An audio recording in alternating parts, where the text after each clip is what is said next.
Welcome back to another episode of Swamp Stories. For this episode, we head back to the Bay. But before we get into it, make sure to leave a like and subscribe if you're new. You can also follow the Instagram page as well. So let's get into it. In order for this video to make sense, let's head all the way back to the 1940s. In 1942, the Hunters Point shipyards opened up, but they struggled to find workers. So thousands of workers from Louisiana came to San Francisco, but here is where things get interesting. The city had an influx of thousands of new residents, but they didn't have enough space for them to live. At least that's what they said. However, there was plenty of affordable land and houses for these workers to rent and even buy. In fact, the average cost of a home in San Francisco was just $4,000. In today's money, that would be about $35,000, but either way, anyone who worked full-time could easily afford it. And not to mention that everything else was cheaper as well. So on paper, life in San Francisco was amazing, especially for the cheap price. However, that was not the case for many of these workers. And that's because of something called the Residential Security Map, and here's what it did. Neighborhoods in San Francisco were divided into 4 categories. First grade, second grade, third grade, and fourth. Residents who were second grade were not allowed to live in first grade neighborhoods, and so forth until you get down to the 4th grade. And this is what these workers were classified as. And because of this, they were relegated to just 5 neighborhoods. It was Hunters Point, Sunnydale, Potrero Hill, Ocean View, and the Fillmore. So here's how it ended up working out. Hunters Point, Sunnydale, and Potrero Hill were all public housing, so this is where those who made the least amount of money went. And Ocean View is where the middle-class Louisiana people went. This was mostly firemen, plumbers, police officers, school teachers, and military vets. And that takes us to the Fillmore, which became known as the Harlem of the West.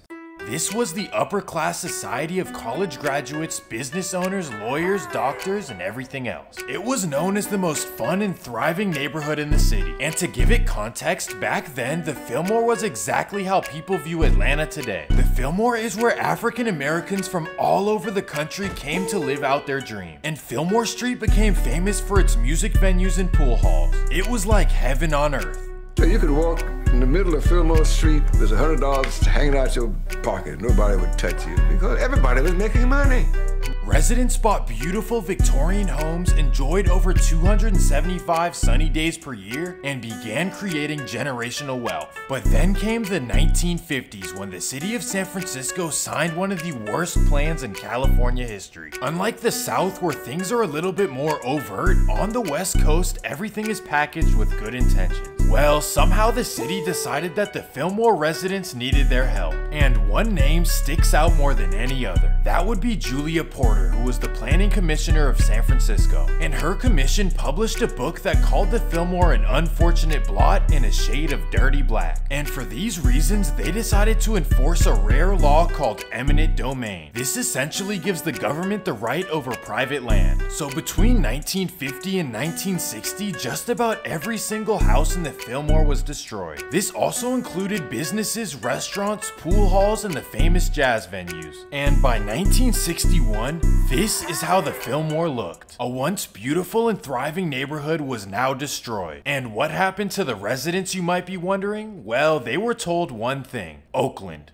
So most of the Fillmore residents moved into the brand new Acorn Apartments in West Oakland. Well, let's fast forward to 1971 because that's when the new Fillmore was finally complete, and it looked nothing like it used to. All of the beautiful Victorian homes were replaced with endless blocks of public housing. And the former businesses, well, those became strip malls of fast food. So when many of the residents returned from Oakland, they realized that this new Fillmore was nothing like the old one. And after losing their homes, businesses, and jobs, these residents began to feel hopeless. And what made it worse is that the city had told them that all this was to improve their lives. It was now a dark place where it was difficult to make ends meet. And over the years, the Fillmore started dividing into 2 sides, which would be known as Uptown and Downtown. And this is where the story starts. But before we get into it, let me run the intro after 5 minutes of talking.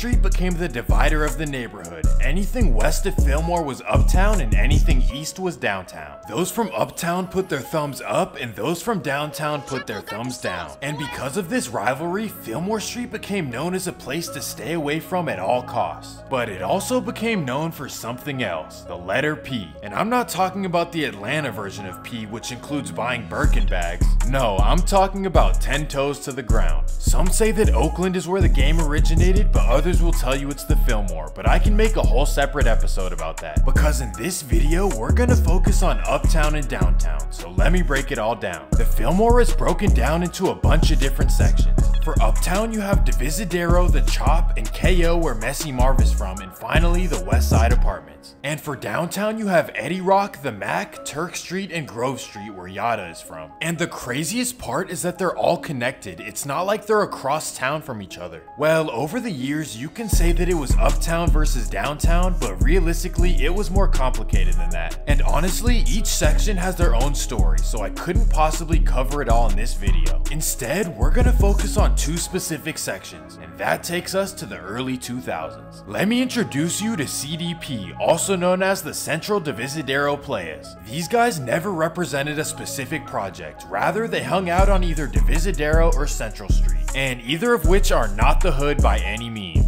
And because of that, these guys weren't necessarily feared. Instead, they were just respected for making money and staying true to the game. And some will tell you that these guys were seen as soft at first compared to the guys from the projects. But that actually worked in their favor because they weren't under a microscope and they were able to move under the radar. But at a certain point, things can get tricky and everyone needs a little bit of muscle. So CDP became close allies with the project just a couple blocks away. That would be the Chop, also known as Choppa City, and their name represents exactly what they're all about. So together, CDP and the Chop were a dominant force. One side was the brains and the finesse, and the other side was handling the heavy tasks. And that takes us to the mid-2000s because that's when CDP was at its peak. They were led by a man named Alfonso Williams, also known as Fonz, and he was known as the brains behind the whole operation. His associates were Charles Hurd, also known as Cheese, Reginald Elmore, also known as Fat Reg, Antonio Gilton, also known as TG, and his brother Barry Gilton, also known as P-Rel. And these guys had their foot in everything you could possibly imagine. Whether they were delivering baking soda or out calls and in calls or 211s and 459s, CDP literally did it all, and they were successful for years. They even opened up businesses to turn the money legit. And many from the Fillmore will tell you that these guys always had brand new cars, designer clothes, and fancy jewelry. But more money, more problems, and that's exactly the position they found themselves in with the project just a few blocks away.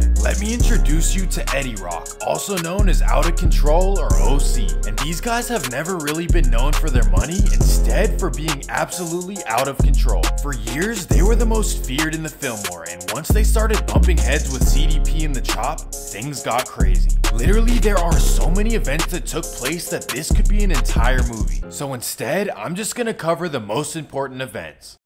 And that takes us to January 17th, 2004. It's a Friday night, and a UC Berkeley fraternity throws an event at the Tenderloin YMCA. Well, when the Fillmore teens hear about this, they wanted to be a part of it because San Francisco has literally zero party culture. Well, a 15-year-old Eddie Rock member named Sherrod Fleming decides to pull up with his friends. However, outside the event, they run into a group from the Chop and CDP. So an altercation breaks out, and the Chop takes it to another level.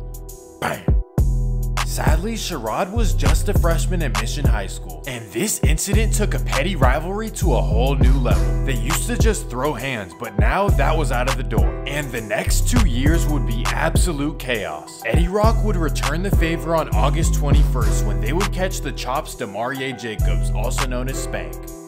Then, just 2 weeks later, the Chop would return the favor and catch Cedric Rucker. And in the years 2004 and 2005, over 7 people passed away between the Chop and Eddie Rock. But for CDP, they tried to play everything neutral and continue getting money. But that would have to change on November 22nd, 2005. At this point, CDP knows that their affiliations can potentially put them in danger, but honestly, they aren't too worried. So Antonio Gilton and Skylar Stewart decide to wait for a friend in the Bayview district. So they wait for over 20 minutes in their car, but little do they know they're being set up. And out of nowhere, two Eddie Rock men walk up to the car. Bam!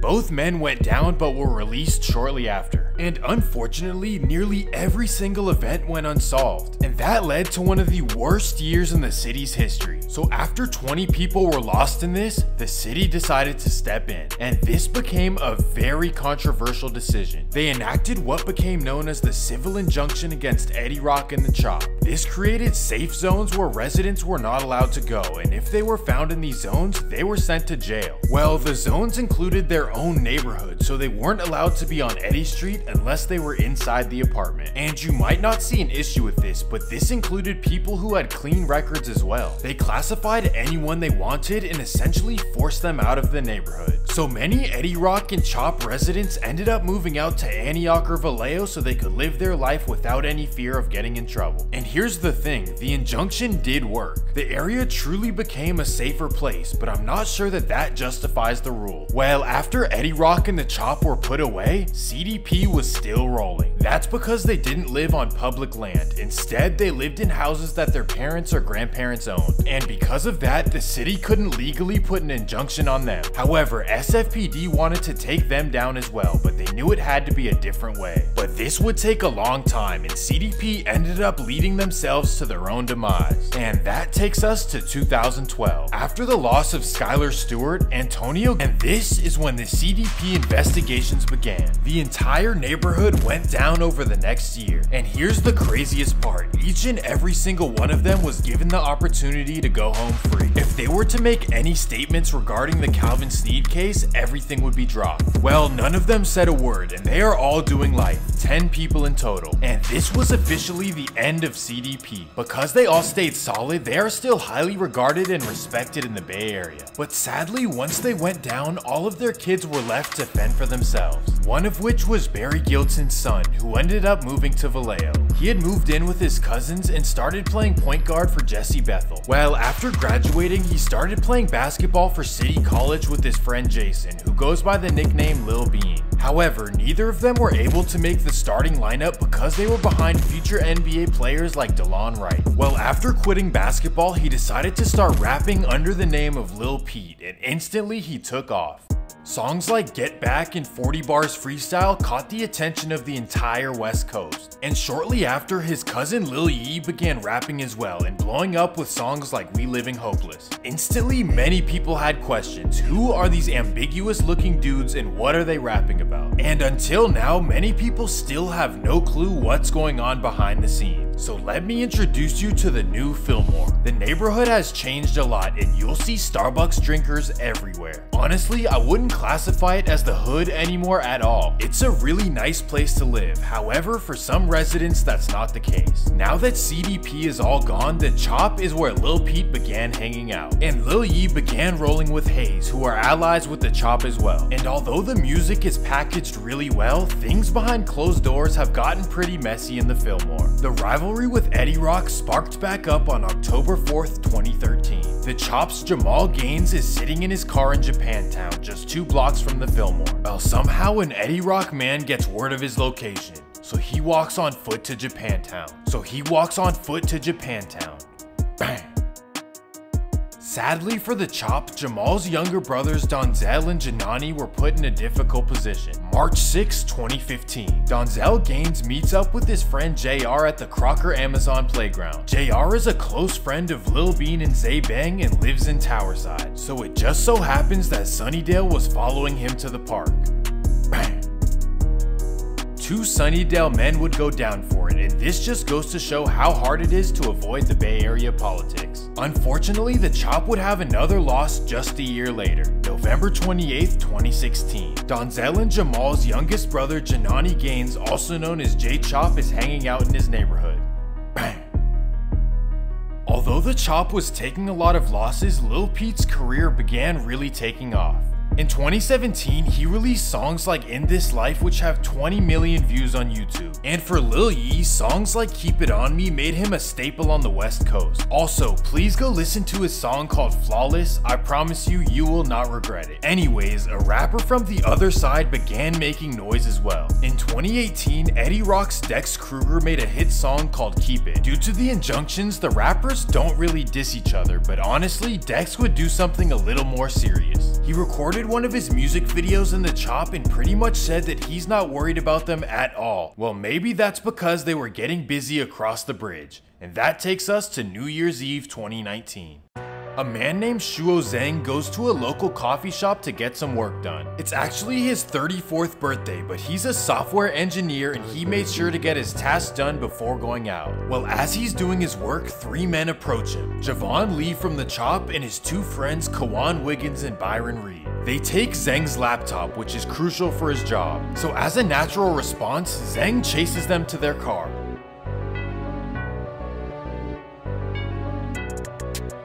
Just days later, the 3 men from the chop would go down for it. However, rumors started flooding the city that Javon Lee was taking the Tekashi route. This rumor was not confirmed by OPD. However, the 2 other men were sentenced and he was not. In taking the laptop, Lee agreed to speak to ABC 7 News but did not want to appear on camera.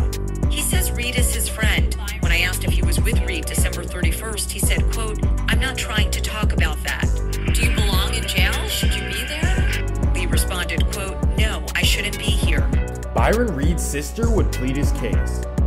When my brother was home with my baby, like he always is. Shaquilla Reed is the older sister of suspect Byron Reed. She says no way her brother drove the getaway car. She says Reed was babysitting when the crime occurred. I have 4 kids and no daddy in their lives. My brother is there for me all the time. And now they want to take him from me? That's not fair. And this is a big reason why Eddie Rock clowns the chop because of incidents like this. Well, on a positive note, it seems like Empire has Lil Yee and Lil Peep on the right track. Unfortunately, Lil Peep hates dropping music, so he literally drops a banger and then falls asleep for 7 months. But I think it will be interesting what he has in store next, especially now that people know his story of hardship and perseverance. Well, that's gonna do it for this episode of Swamp Stories. Make sure to leave a like and subscribe and let me know in the comments what you want to see next. Peace!